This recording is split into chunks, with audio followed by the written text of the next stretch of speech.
கர்த்தருக்கு ஸ்தோத்திரம். இன்றைய காலை மன்னா. அதரிசனமான தேவனை தரிசித்தல். விசுவாசத்தினாலே அவன் அதரிசனமானவரை தரிசிக்கிறது போல சகிக்கிறவனாயிருந்து ராஜாவின் கோபத்துக்கு பயப்படாமல் எகிப்தை விட்டு போனான் என்று மோசேயை குறித்து ஆங்கில வேதாகமத்தில் எபிரேயர் 11ஆம் அதிகாரம் 27ஆம் வசனத்தில் நாம் வாசிக்கிறோம். எகிப்து என்பது பாவத்தையும் இவ்வுலகத்தின் பாவ சிற்றின்பங்களையும் குறிக்கிறது. தேவனுடைய பிள்ளைகள் என அழைக்கப்படும் அநேகர் ஏன் எகிப்தை விட்டுவிட முடியாதவர்களாயிருக்கின்றனர்? அதன் காரணம் அவர்களுக்கு அதரிசனமான தேவனை தரிசிக்கக்கூடிய விசுவாச கண்கள் இல்லாதிருப்பதே ஆகும்.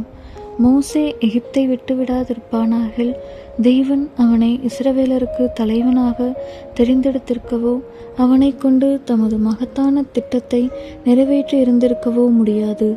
மனுஷகுமாரன் வரும்போது பூமியில் எகிப்தை விட்டுவிடும்படியான விசுவாசம் காணப்படுமோ?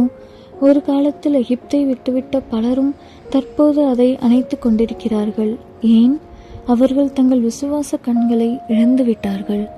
அவன் அதரிசனமானவரை தரிசிக்கிறது போல சகிக்கிறவனாயிருந்து மோசே தேவ சித்தத்தின்படி பாடுகளை சகித்து கொண்டிருந்த போது அவன் அதரிசனமான தேவனை தரிசித்து கொண்டிருந்தான் என்பது இதன் மூலமாக தெரிய வருகிறது.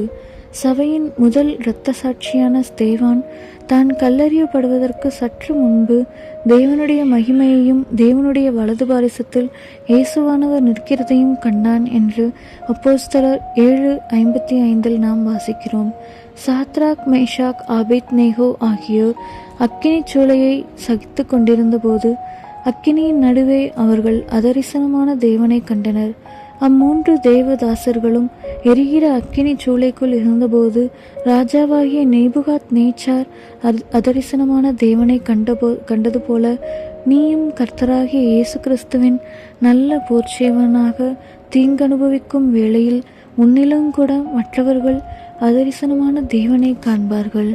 எனவே நாமும் தேவனுடைய சித்தத்தின்படி சந்தோஷமாக பாடனுபவிப்போமாக. ஏனெனில் அப்பாடுகள் அதரிசனமான தேவனை தரிசிக்கும்படி இவ்வுலகில் நமக்கு கிடைக்கக்கூடிய அரிய வாய்ப்புகளாகும். ஆமென்.